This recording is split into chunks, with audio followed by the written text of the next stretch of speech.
Blouse में और एक पट्टी लगाने की ये ट्रिक अगर आपने सीख ली तो आपके कंधे बिल्कुल नहीं गिरेंगे और नेक भी हमारा फिक्स रहेगा। तो ये ट्रिक आपको सीखने के लिए क्या करना होगा, वीडियो को पूरा देखना होगा। पहले हमने और एक पट्टियों को कट कर लेना है और नेक आप कितना भी ब्रॉड और लेंथी बना सकते हो। आप कॉटन ब्लाउज़ में तुरपाई वाली पट्टी भी लगा सकते हैं नेक पे और पाइपिंग वाली भी लगा सकते हैं। तो फिलहाल हमने औरे पट्टी को क्या करना है, ट्रिक देखें आप। यहाँ पे हम औरे पट्टी को इस तरह से स्ट्रेच करेंगे, काफ़ी अच्छे से खींचेंगे। पहले पट्टियों को आपस में जोड़ लेना है, तब इससे क्या होगा कि लूजिंग निकल जाएगी, जो भी इसमें लूजिंग रहेगी ना वो निकल जाएगी। वरना पहनने के बाद ये लूज़ होती है, तो हम पहले अच्छे से स्ट्रेच कर लेंगे। जहाँ भी जॉइंट आएंगे और एक पट्टी के वहाँ पकड़ के तब खींचना है, वरना वहाँ से सिलाई हट जाएगी। इस चीज़ का ख़ास ख्याल रखना है। तो यहाँ पे हमने पूरी पट्टी को खींच लिया है। अब इसे लगाना शुरू करेंगे। तो हाफ इंच हमने बाहर की ओर रखना है, हाफ इंच बाहर की ओर रखेंगे और सीधी साइड पे लगाना शुरू करेंगे। आप इसे अस्तर वाले ब्लाउज पे भी लगा सकते हैं, कोई भी राउंड नेक है सब पे लगा सकते हैं। और हम स्लीवलेस आर्म होल पे भी लगा सकते हैं। ये और एक पट्टी सभी में लगती है।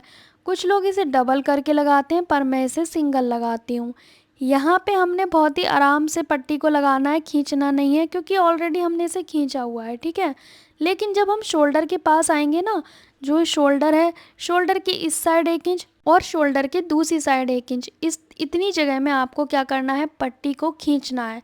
इतनी ही दूरी में, मतलब शोल्डर के दोनों साइड आप पट्टी को हल्का सा खींचेंगे, ज़्यादा नहीं, हल्का सा। और ये जो मार्जिन है, जिस साइड को आपको रखना है उसी साइड आपको स्लीव में भी रखना पड़ेगा। तो इस मार्जिन का भी ध्यान रखें। हमने तो अभी स्लीव अटैच नहीं की है। इस तरह से जब भी गोलाई आएगी वहाँ पे भी नहीं खींचना है, बस हमें शोल्डर के पास खींचना है।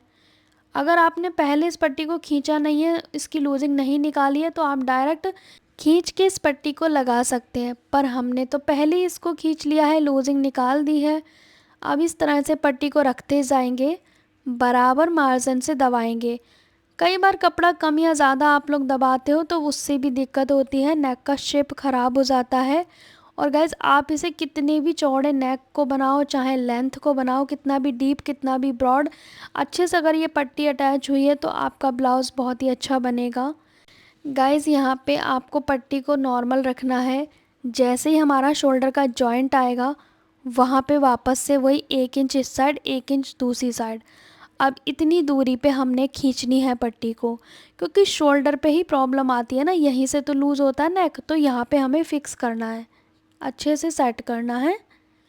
सेम मार्जिन लेते हुए हमने पट्टी को लगाना है, मतलब कि दबाव अच्छे से लेना है। ये नहीं कि बिल्कुल कम लिया या फिर या बहुत ज़्यादा ले लिया। हर जब भी आप दो आपस में कपड़े को जोड़ रहे हैं ना, तो आप बराबर मात्रा में जोड़ें कपड़े को। मार्जिन जो है ना, लिमिट का यूज़ करें। अब यहाँ पे एंड आ गया है, तो हम क्या करेंगे, हाफ इंच पट्टी को एक्स्ट्रा कट करेंगे इस तरह से, ठीक है। अब हमने पट्टी को फोल्ड नहीं करना, पहले चेक करेंगे। ये पट्टी में आप देख रहे हो हल्का हल्का सिकुड़ी हुई है, तो मतलब ये पट्टी सही लगी है, मतलब ये खींच के रखेगी हमारे नेक को। अगर ये बिल्कुल लूज़ लगी होती तो बिल्कुल लूज़ ढीला रहता नेक। अब क्या करेंगे, यहाँ पे गोलाई पे कट लगाएंगे। कट लगाना बहुत ज़रूरी है, सिर्फ गोलाई पे लगाएं और जगह पे नहीं लगाएं। अब इस हाफ इंच को हमने क्या करना है, अच्छे से फिनिशिंग देके इसे ऐसे फोल्ड करेंगे, फिर इस तरह से सिंगल फोल्ड करेंगे। आप इसकी चौड़ाई उतनी रखें जितना आप तुरपाई में दबाएंगे, क्योंकि ये फोल्ड करना है बाद में तुरपाई से। अच्छे से तुरपाई भी देनी है इसमें आपको। हमने हुक और आई बनाने का तरीका सिखाया है सेकंड चैनल पे, आप वीडियो देख सकते हैं कि हुक आई बनाना कैसे है सही तरीके से, ताकि वो गैपिंग जो होती है हैवी चेस्ट में वो ना दिखे। तो हुक आई लगाने का सही तरीका कैसे है वो आप सेकंड चैनल पे देख सकते हो, वीडियो मैंने डिटेल में डाला है। यहाँ पे गोलाई में वापस से हमने कट्स लगाने हैं और इसे प्रॉपर फोल्ड करना है। कट लगाना इसलिए ज़रूरी है क्योंकि गोलाई है, नहीं तो वहाँ पे ज़्यादा झोल आएगा, तो इस चीज़ का ध्यान देना होता है। जब हम पाइपिंग बनाते हैं ना, तो पाइपिंग के लिए भी फोल्ड तो ऐसे ही करते हैं, लेकिन उसमें हमने तुरपाई नहीं करनी होती है, बस पाइपिंग बना देते हैं। कॉटन ब्लाउज में आप दोनों तरह से बना सकते हैं। फिर ये जो हाफ इंच एक्स्ट्रा है इसे भी हमने वापस से फोल्ड कर दिया। अब यहाँ पे आप देखेंगे फिनिशिंग से हमारी पट्टी अटैच हो गई।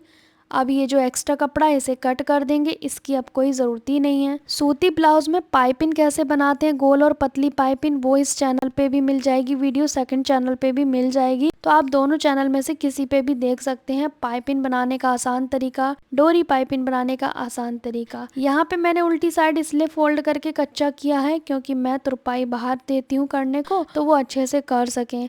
आप इस पे डायरेक्ट तुरपाई कर सकते हैं, नो इशू। अच्छे से फिनिशिंग से तुरपाई करनी है पास पास, ताकि हमारा जो नेक है वो अच्छी फिटिंग में आए।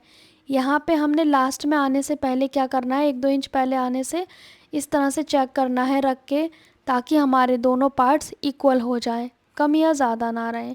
तो इन चीज़ पे भी फोकस करना होता है, बारीक से बारीक चीज़ों पे। अब ये देखोगे बिल्कुल बराबर आ रही है, प्लेट से प्लेट मिली है और हमारी जो बेल्ट है उससे बेल्ट मिली है। यहाँ पे आप देखेंगे हमारा नेक बिल्कुल परफेक्ट है। हल्का सा जो सुकड़ा सुकड़ा सा कपड़ा है ना, इसका मतलब हमारी पट्टी सही लगी है। नेक पट्टी लगाने की ये ट्रिक आपको कैसी लगी कमेंट करके ज़रूर बताना। मिलते हैं नेक्स्ट वीडियो में, बाय बाय।